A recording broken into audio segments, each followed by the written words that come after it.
Hello, welcome back to ASMR Tips series. And today's episode we're going to talk about equipment. I will first talk about my microphone setups, specifically from the earliest ones purchased up until the latest ones. And then we'll do the same with cameras, earliest to the latest ones. I will do my best to explain the usage of each one and necessity of each one to you. But honestly, it is a choice, it's a preference that you could keep in mind for yourself and make a better choice yourself too. Okay, so let's begin. When you're starting off, you most likely will need to have some kind of budget for your first equipment. If you don't, you can always start Patreon or PayPal in the beginning and just start recording with your cell phone. My first equipment was iPhone 3, I think, and I've recorded my first, I think, 5 months or 6 months of videos with just my cell phone. There was no external audio, no external video. Just would place it like this and I would just record away until I had a perfect shot. So that is to tell you that sometimes the worst quality is a great beginning, because it also teaches you how to be better with not so great equipment. You can also use different headphones nowadays that have microphone in them, and just to use it as a microphone speaker in a way. A lot of people actually enjoy this lo-fi quality over any other professional microphones or just higher grade microphones. So lo-fi is definitely a great niche to start with at all times. Okay.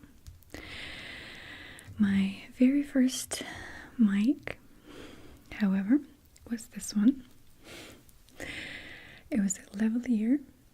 I recorded my first role plays with it, as well as like Russian teacher role plays and towel folding videos. I've recorded it on this one. Had to buy this adapter so I could use it with my video camera that I will show you later. And I remember it wouldn't stay, so I had to tape it every time to the camera so I would get even audio without any hissing. So that was my very first mic. I bought it for $10 on eBay. I haven't used it for years now. Then my second purchase was the 2-channel microphone, and that's when I started doing ear-to-ear audio recordings. This is the microphone I recorded Oh Such a Good ASMR video with, and the first hairstylist. This is the one. The 2, I should say. You can see it's a 2-channel microphone. I had to put tape on the left one so I know which one's the left one.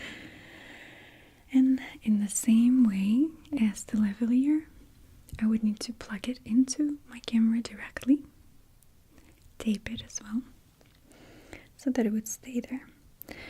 But that's what gave me an option to create ear-to-ear or 3D sound or binaural effect. And ASMR kind of took off from there for me. And this was a blessing. So these little fellas are the quality that you hear in Oh Such a Good ASMR video, which some people still think is great. So that's just to tell you that sometimes cheap mics will work just as good for the beginning. Okay? Then my next purchase was this Zoom microphone, and It's an H4n recorder. I later purchased a second one because I needed to have 4 channels for my audios sometimes. Now, H4n is a great beginner microphone. It's not as expensive. It is a little bit expensive, however. But it's great because you already have the microphone right here and you can twist them. So you can do 90-degree or 120-degree stereo. And it helps you with role plays, and in the beginning that was just perfect. All I had to do is set it up to 48,000 phantom power so that I could power up some microphones. So that's when I purchased my other microphone, which was this lavalier, which I still use up until this day. It's by Audio-Technica, and I find its sound to be very warm, and it picks up my specific voice in the best possible way.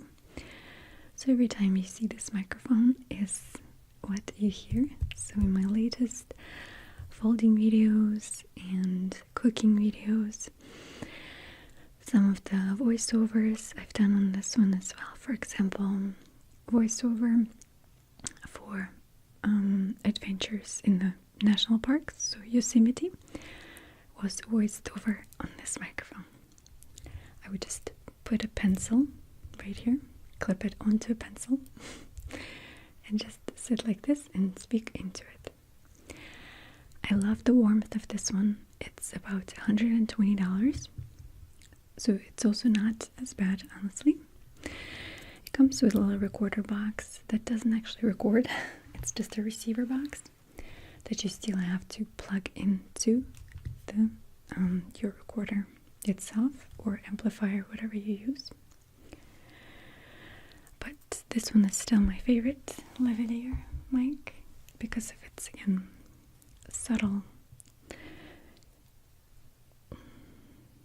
warmth, I guess I will say again. Okay, so then after a while I've realized that I need 2 separate microphones for my production because this style was not really working for me very well because it was so limiting. I have to speak right here, and I wanted the recreation of ear distance, specifically in the video, especially for role plays and such. I wanted to lean side to side versus constantly be right in front of the camera. So that's when I got my first condenser mics. This one was the first ones. This one's Blue Spark. They were great. They worked for many years. I think I've done some of my best work with these ones. Some of the top role plays that are now very popular. They're still popular, were before too, such as Steamy Dreamy or Aviation Video. What other ones? Basically every role play from 2013, I would say, up until 2016 was recorded on these little fellas. One of them have stopped working, so I had to buy an extra one, and they came out with the red one instead of orange. So I used these on most of my videos at that time. I did not like that they were very wobbly. They were quite expensive. They still are very expensive. One mic, I believe, is about $200, so it's quite a high price for what you get.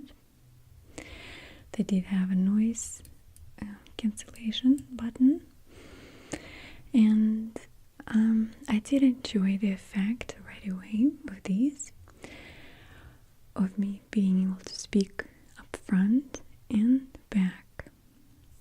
For me, it was one of the biggest things in role plays is this effect when you can speak around the person, not just ear to ear, but where if you whisper into the back of it or speak into the back of it, it gives you a real feeling as if somebody is breathing behind your ear. I thought it was one of the most interesting effects for ASMR videos, and I think still not enough of people are using that. So kind of behind you sounds. I do my best to include that effect as often as I can in my role plays, if you noticed. Some of the videos just don't make sense to have that in them, but I sure hope that more people enjoy this sound. So these were my go-to. They're still working fine. I have one broken one and two mismatched ones.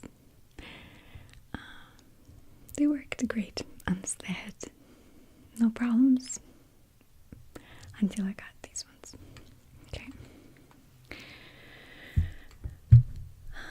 So, when I was using Spark microphones, I have found out that the cords that come with them were quite cheaply made, as I learned. I have struggled with white noise throughout this time and was always so frustrated with the white noise. There are so many different techniques that you can do to cut out white noise. So one of the first ones is to look at your equipment, obviously. The type of the microphone that you have. Condenser mics like these are great, but they pick up the sound from everywhere. So if you look at the microphone, you can see that it receives the sound from every direction. That means that it's going to pick up that much noise from around you. Number 2, lights. If you have high beaming lights or a lot of lights shining on you and your cords are very close to them, they could potentially pick up a lot of hiss because of it. So I always suggest to move away the lights from your cords and from your microphones as much as possible. Number 3, use good cords. Now, these specific cables are quite nice. They're about $50 each. They're by Mogami, I think, and it's low noise cables. And what you do, I actually still use these. I have a few pairs of these in case I do different audios. So you would plug them at the bottom of your mic. Okay, click it. The other end has to go into a recorder. So you can use a recorder like this, like Zoom, any Zooms, Tascams, anything you can think of. Plug them in, okay? Then you pick your channel on your recorder and it will be recording your microphone. Okay, that's the basic setup.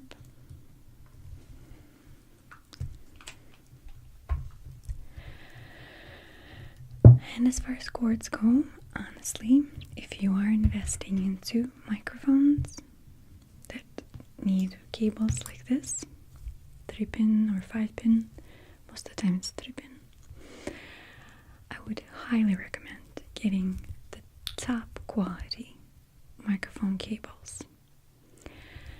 It will save you so much time and struggle. So another tip is to lower down your volume, and I've been struggling with that for a very long time. most recorders, Zoom H1. Again, there's so many different recorders that you can get. I have my Zoom H6, right? Is it? I think it's H6. And they all have levelers where you can lower down your volume of recording. And as a rule of thumb, the lower you record it at, the less noise it will pick up.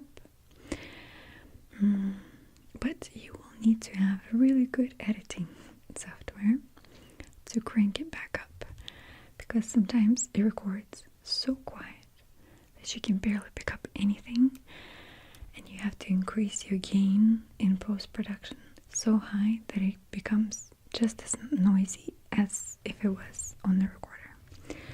So that is something you will have to work on and practice with and find the level that you like. Right now I'm using H6 for my recorder because it has 4 channels, as well as the actual top recorder here. From this distance, like this, between these mics, I use it on setting 5 for audio level. If it's a role play and I will be leaning closer like this to the microphone, then I would lower it to a number 4. Okay, so then other options are plug-in mics for your cameras, especially if you have the DSLR camera. You can plug in microphones like this one, or a less expensive version like this one. I will be honest with you, I regret buying both of them. I never knew that they will not be stereo. It never specified anywhere. It showed 2 channels, but they record the same, so it's not a stereo mic, which was a big bummer. And so many people were praising Rode, and I spent so much money on this. I don't know how to get rid of it now, because I used it maybe one time for vlogging, and that's about it, because it's bulky, so you cannot take it with you anywhere. And honestly, you can put this zoom on top of your camera and it will work out better. So I personally suggest not to use boom mics like this, or shotgun mics that go above the camera for ASMR videos. That's just my personal preference. Okay, so then next level. Okay, so these were my next mics. It's a set of Rode NT5 microphones. Some of your favorite ASMR artists are using these ones. I do love these a lot. Now, there is a specific setting that I use these usually for, because comparing to microphones like this, which are condenser mics like this with opening in the back and the front, you can see that the receiver is only up front. You see? It's only this one spot. So all the sound comes only through this entrance. So if you speak to it like this, it does not pick up the sound. Or like this, it does not pick up the sound. Compared to this mic, where you can speak from every direction and you will have some kind of receiving of the sound. These ones, however, are perfect for sounds videos. All of my sounds videos are recorded on these mics. some of the role plays as well where I need more pointed into one spot direction. These are great for picking up good bass. They're very clean and warm sounding.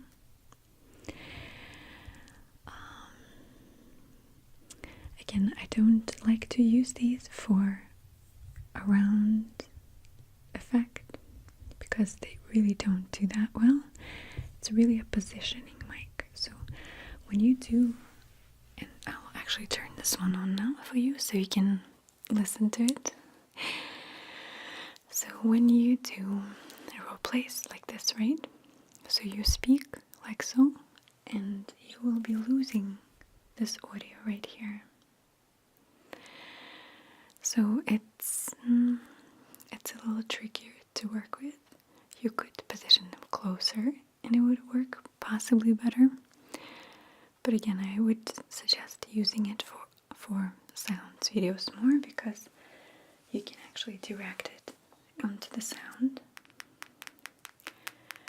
and it will position it closer. So let me give you an example, right? So I'm speaking right now into one of them. It's a mono, since all of my mics right now are receiving it in mono. So you can hear how well it picks up if it's up close.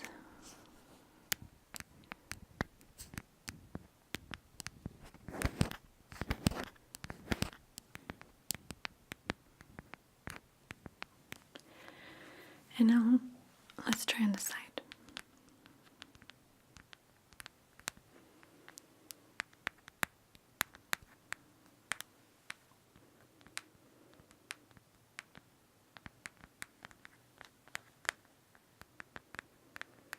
See the difference? Well, it's amazing quality, incredible quality, honestly, especially paired with these chords. Once again, they are better for sounds videos. That's just my personal preference. They simply create more separation between channels. So channel 1, channel 2. Too much gap. The audio becomes uneven because by the time you get to this one, you lost most of this sound right here. So you just have to learn how to use these better. Again, that's just my preference, of course. So then we get to these big fellas. And these are, again, MK4 condenser mics by Sennheiser. And I also have 2 of them. And all of my latest role plays are recorded with these mics. I do love the sound, again, when you can speak around it like this. It will pick it up from every side. I'll turn on this one now. So I can speak into each direction and you can pick it up no matter what, just as strong. I can also turn it around, pardon me. If I can. Okay. So I can also speak in behind the ear like this, and you will be able to still pick it up quite well. Okay. It is a sharper microphone, so it picks up more of your mouth sounds. But once again, it creates a more natural feel to the audio, I've noticed. When you have 2 mics like this positioned and you speak ear to ear, there's much less gap in the sound because it picks up from so many directions here. So I hope some of this makes sense to you. And it doesn't have to be these specific microphones, but just the location of where the sound goes into is a very big deal. And you can actually see how it would be different too, right? So I hope that helps. These mics are incredible. To me personally, they're some of the best ones. I love to use them, but again, they will pick up a lot of sound around not just your sounds that you want to include, but also other sounds like traffic will be louder, and any rumbling you'll be able to hear a little better. But you do get the most natural pickup of the sound, I think. So then we have our Zoom microphone. I'll do my best not to ruin my settings here. So here's an example. I'll try zooming in if I can. So as I said before, you have your adjustments here for 4 channels, as well as the left and right channel on the top here. So you can use up to 6 directions for recording. I'll show you more tips with this one when we do our setup, and so in the next video I'll show you some tricks with this, how I do this too. There's not much to say about this one. It's pretty great. The audio quality is quite nice. As you know, you will have 2 directional mics here as well, so you can speak side to side. However, you will soon realize that these mics, when they have a mic of 2 microphones facing in different directions, are very limiting. Again, you cannot walk around and it will not be as separate of an audio as if it's a true ear-to-ear sound. These are more for over the top of your head sounds. So they do sound great, but there's very little separation between left and right side. Okay. So a lot of ground is covered already. I hope I wasn't going on and on about the same thing. So this is our last microphone here, and it's Blue Yeti Pro. I purchased it very recently because I wanted an easier speaking mic that could be also a stereo, and I wanted to do more of surround sounds without the 2 channels. I did enjoy that it was circular. I was a fan for a while of Blue Yeti. The only reason why I was waiting to purchase it and try it out, even though I'm a fan of quality, was that I usually record separately on Zoom. So I never use a computer to record. I usually use amplifier or a recorder like this, and then I put it onto my computer and edit it.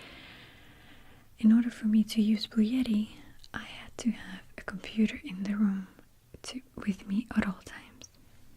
So I got excited about this one because it offered XLR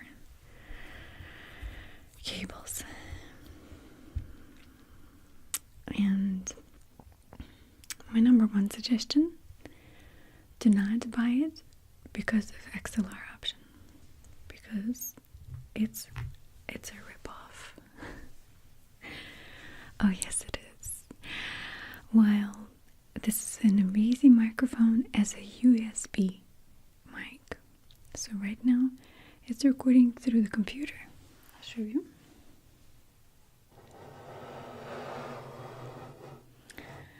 I use this right here. I use this little foldable tiny laptop that I have my Vegas Pro on installed, so we will record the audio from it. And I bought this little tiny laptop a few years ago. It's it was very cheap, very small. It doesn't really work much, except for maybe again recording. So I use it more as a tablet for recording this guy.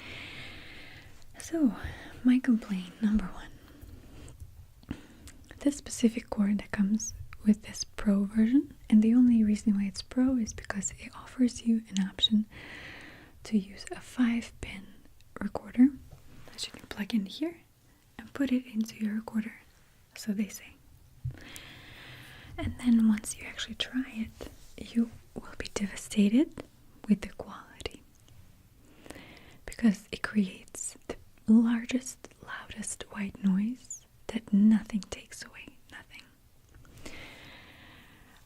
Nobody's talking about it for some reason, but in chats and private rooms you will see people speaking about it loudly and clearly, that they advertise this mic as a professional one because you can attach it to your amplifier or recorder, when in real life you cannot.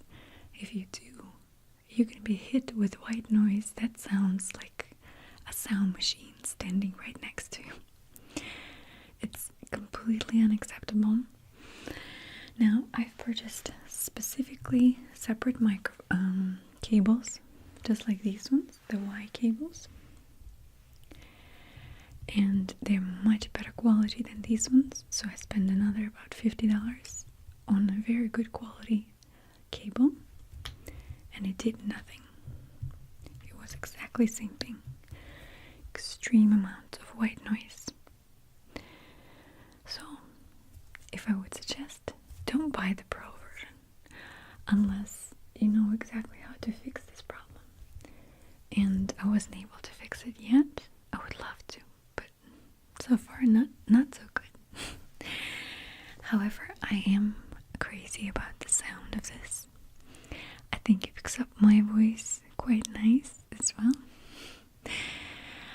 I like that it balances the audio for you.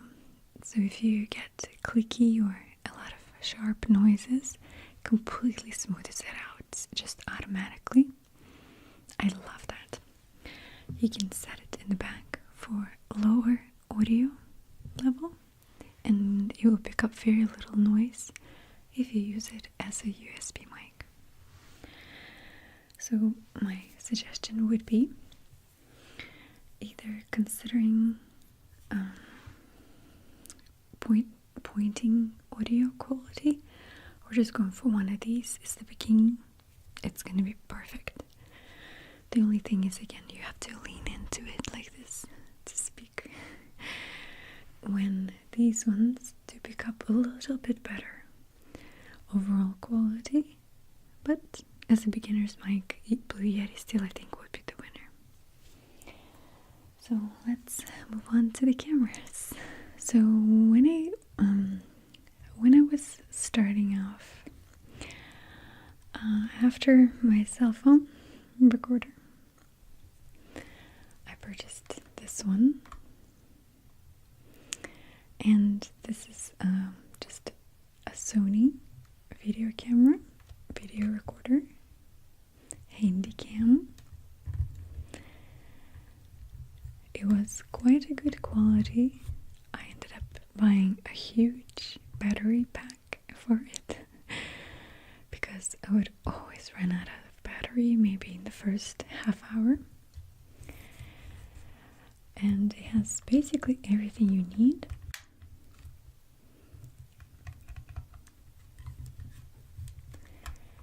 Had a spot for a microphone plug-in here, and I would put my lavalier, the very first one, mic here, and it would always create a lot of noise and separate, so I would tape it all around like this and kind of swaddle it in place just to completely deaden it with things around it. Sometimes I use some foam inserts just to keep it in place without moving, since I'm walking around moving this mic. It was a lot of fun. Same thing was when I was using these 2-channel mics. Same thing, I would need to plug it in and then attach it somehow, because this mic jack would always loosen up. So there was a lot of takes where I would record a whole video just to come up to the camera, check out the footage, and see that the audio was not recording.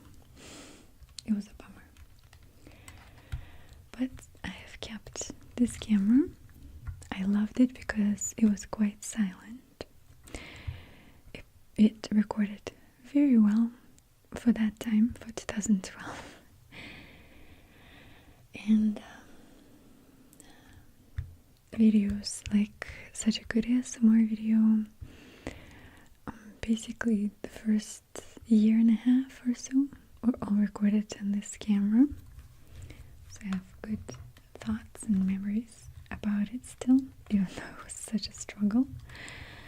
But after a while, I've kind of came to terms with it not functioning properly. So my advice would be, yes, you can get a video camera like this. One great thing about it is going to be quite silent on your mics. Usually these cameras have very silent autofocus, so it will not pick up on the mic. So that was the first camera. Then later I decided to buy a small compact one. This one was my choice. It was the Samsung, I don't know which one it is, just HD. There's not much to it. It would record only 20 minutes at a time, and there was no flip screen.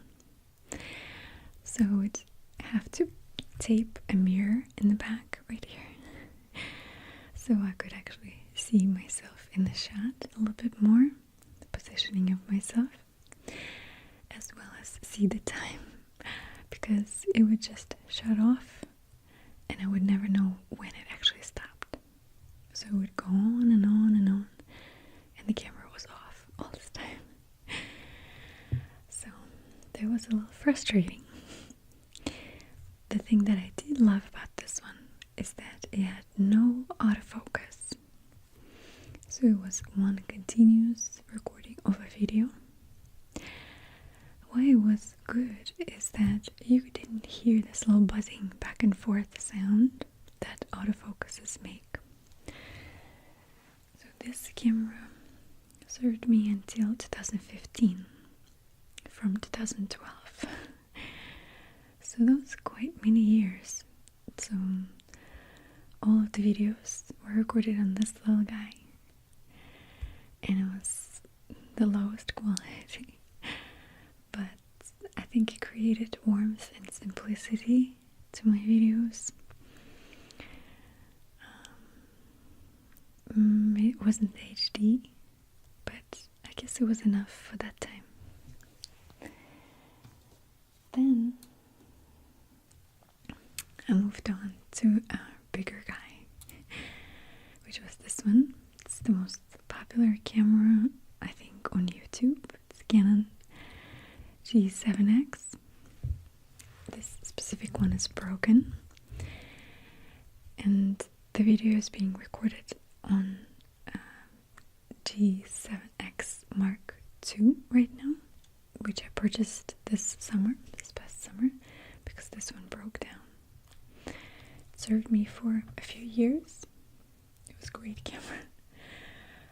Honestly, I loved the sharpness, the brightness of colors. I still think that this is the most vivid picture you will ever receive. It does have a horrible autofocus sound. So when you use these cameras with autofocus, you have to set it up onto their noise cancelling setting with low noise. Or I would even suggest putting it on manual and then programming the depth of your video by yourself.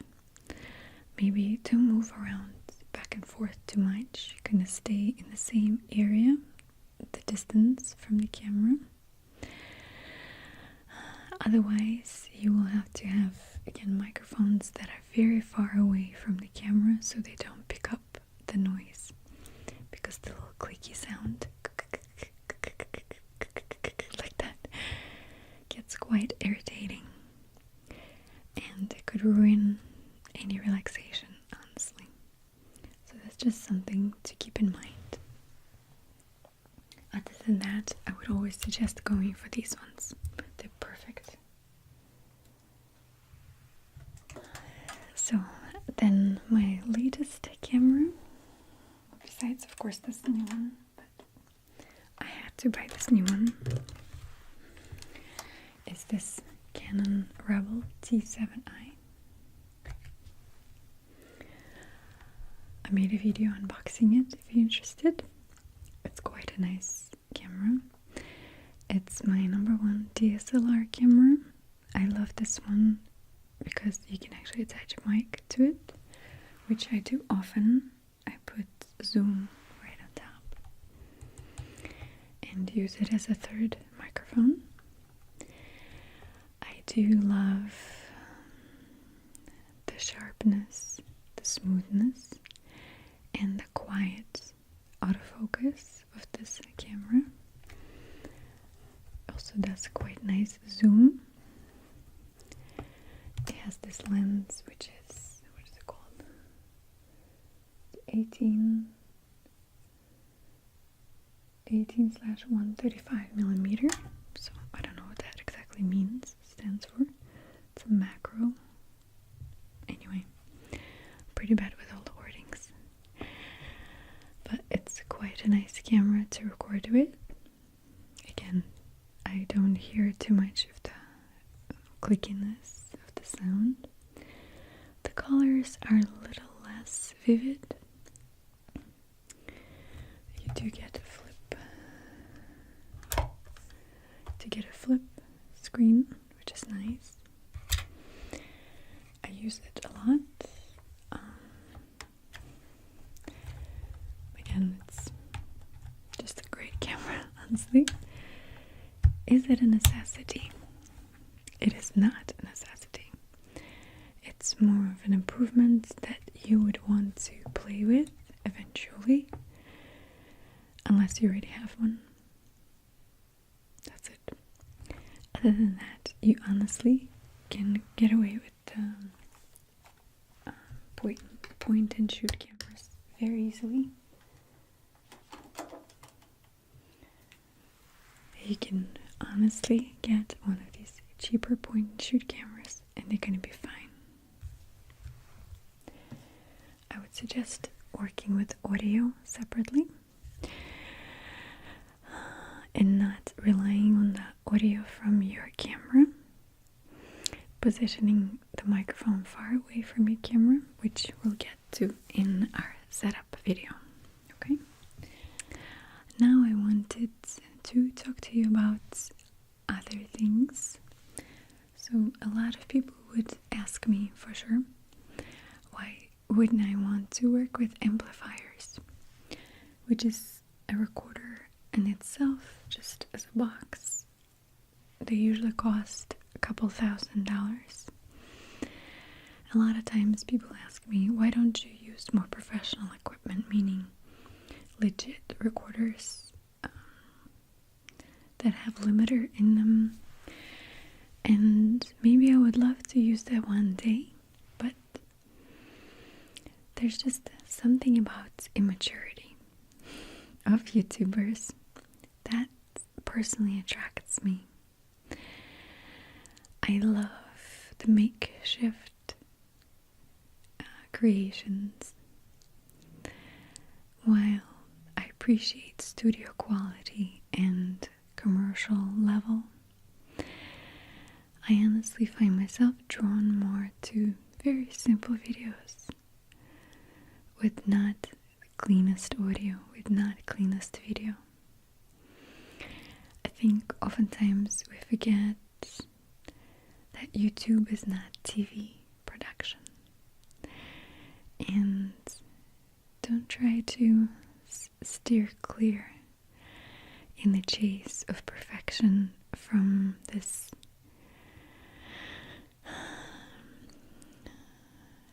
simplicity, I guess. And sometimes being naive with your equipment is a best way to showcase your own personality without going fully blown high quality production. If you represent a TV station or a network, you probably will go into more professional equipment where everything will be a few $1,000s.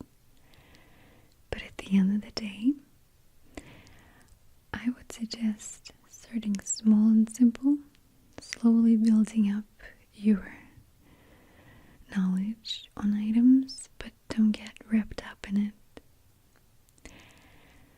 The chase of perfection is not there. People come to YouTubers for personality,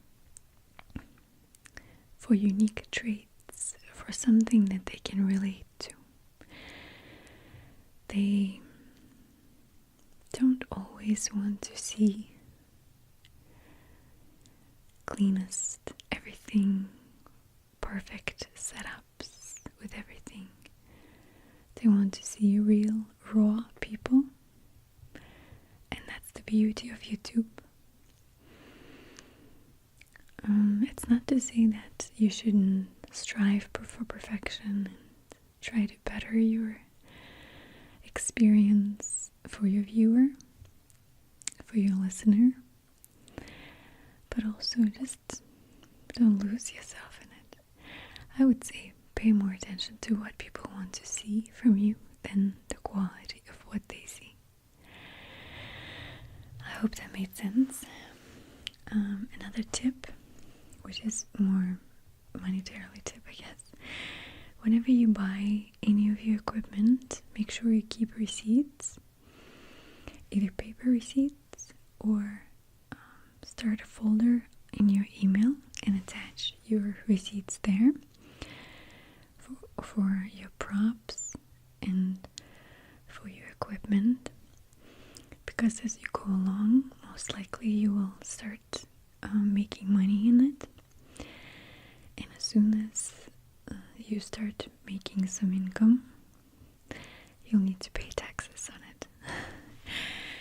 And as soon as you make, a few $100s or a few $1,000s, you'll need to find an accountant, and the first thing they will tell you that all of your income has to be split into almost half for what you make, and the other half stays away because most likely you will have to pay taxes with it. And it helps to have the receipts to show that you've been investing into your hobby here, so you can pay yourself back for some of this equipment as a necessary expense for growth. I don't think enough of people are talking about it, but I think tax write-off is very helpful for you. And there are a lot of tips, but nobody's probably going to give it to you. Most likely you just really need to go to an accountant. And again, my tip is just keep all of your receipts. Okay. So I think that's about it. I rambled on and on and on today, didn't I? But I hope this still was helpful. So thank you for sticking around. Thank you for watching. And